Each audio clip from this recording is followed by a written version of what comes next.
तो आप लोग चाहते हो कि मेरा भी इस बार बोर्ड एग्जाम में अच्छे मार्क्स आएँ, तो आप लोग एकदम सही वीडियो पर क्लिक किए हो। चाहे वो बिहार बोर्ड हो, चाहे वो यूपी बोर्ड हो, जितने भी बोर्ड एग्जाम होने वाले हैं 2023 में, उनके लिए ये वीडियो बहुत ही इंपॉर्टेंट है। तो चलिए अब वीडियो को शुरू करते हैं।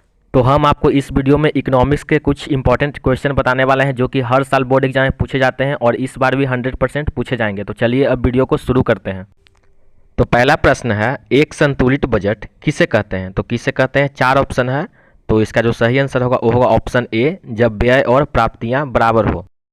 तो अगला प्रश्न देखिए, यदि वर्तमान कीमत पर सकल घरेलू उत्पाद 2000 रुपया है, जबकि आधार वर्ष में सकल घरेलू उत्पाद जो है 1000 रुपया था, तो इस स्थिति में जो है अपस्फीतिक क्या होगा? तो क्या होगा?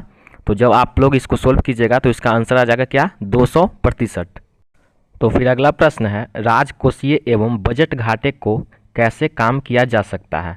तो कैसे किया जा सकता है? 4 ऑप्शन है, तो चारों ऑप्शन से किया जा सकता है, यानी कि ऑप्शन इसका क्या होगा, डी सही आंसर होगा। तो अगला प्रश्न है, सरकार बजट के माध्यम से निम्नलिखित में किन उद्देश्यों को पूरा करने का प्रयास करती है? तो 4 ऑप्शन है, तो इसका सही आंसर होगा डी, यानी कि सारे उद्देश्य को पूरा करती है। फिर अगला प्रश्न है, बजट के संघटक निम्नलिखित में कौन है? तो कौन है? तो इसका सही आंसर होगा ऑप्शन सी, ए और बी दोनों है, यानी कि बजट प्राप्तियां और बजट व्यय। फिर अगला प्रश्न है, सरकार के कर राजस्व के अंतर्गत निम्नलिखित में कौन शामिल है? तो कौन शामिल है? तो इसका सही आंसर होगा ऑप्शन डी, इनमें से सभी, यानी कि आयकर, निगम कर और सीमा शुल्क तीनों शामिल है। 7वां प्रश्न है, प्रत्यक्ष कर के अंतर्गत निम्नलिखित में किसे शामिल किया जाता है? तो इसका सही आंसर हो जाएगा ऑप्शन सी, ए और बी दोनों को शामिल किया जाता है। अप्रत्यक्ष कर के अंतर्गत निम्नलिखित में किसे शामिल किया जाता है? तो इसका सही आंसर हो जाएगा ऑप्शन सी, ए और बी दोनों को शामिल किया जाता है, मतलब उत्पाद शुल्क और बिक्री कर दोनों को।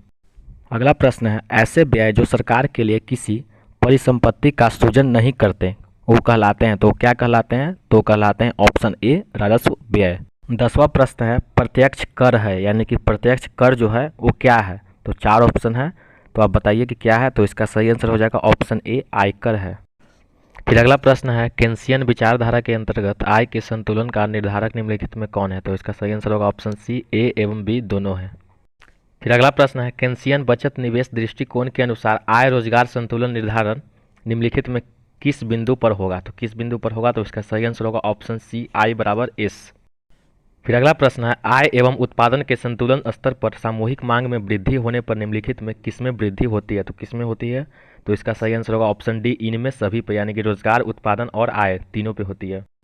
फिर अगला प्रश्न है, केन्स का रोजगार सिद्धांत निम्नलिखित में किस पर निर्भर है? तो किस पर निर्भर है? तो इसका सही आंसर होगा ऑप्शन ए, प्रभावपूर्ण मांग पर निर्भर है।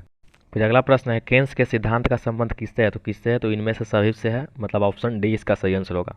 फिर अगला प्रश्न है, निम्नलिखित में से कौन अप्रत्यक्ष कर है? तो कौन है? तो इसका सही आंसर होगा ऑप्शन डी, इनमें से सभी है। फिर अगला प्रश्न है, निम्नलिखित में कौन सा सरकार का पूंजीगत व्यय है? तो कौन सा है? तो इसका सही आंसर होगा ऑप्शन ए, ब्याज का भुगतान।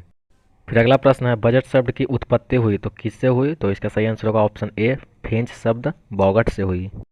फिर अगला प्रश्न है, कौन अर्थशास्त्र में आय, रोजगार एवं उत्पादन में अंतर नहीं होता? तो इसका सही आंसर होगा ऑप्शन ए, समष्टि अर्थशास्त्र में। फिर अगला प्रश्न है, किसके अनुसार रोजगार सिद्धांत को समूह मांग सिद्धांत भी कहा जाता है? तो इसका सही आंसर होगा ऑप्शन बी, केन्स।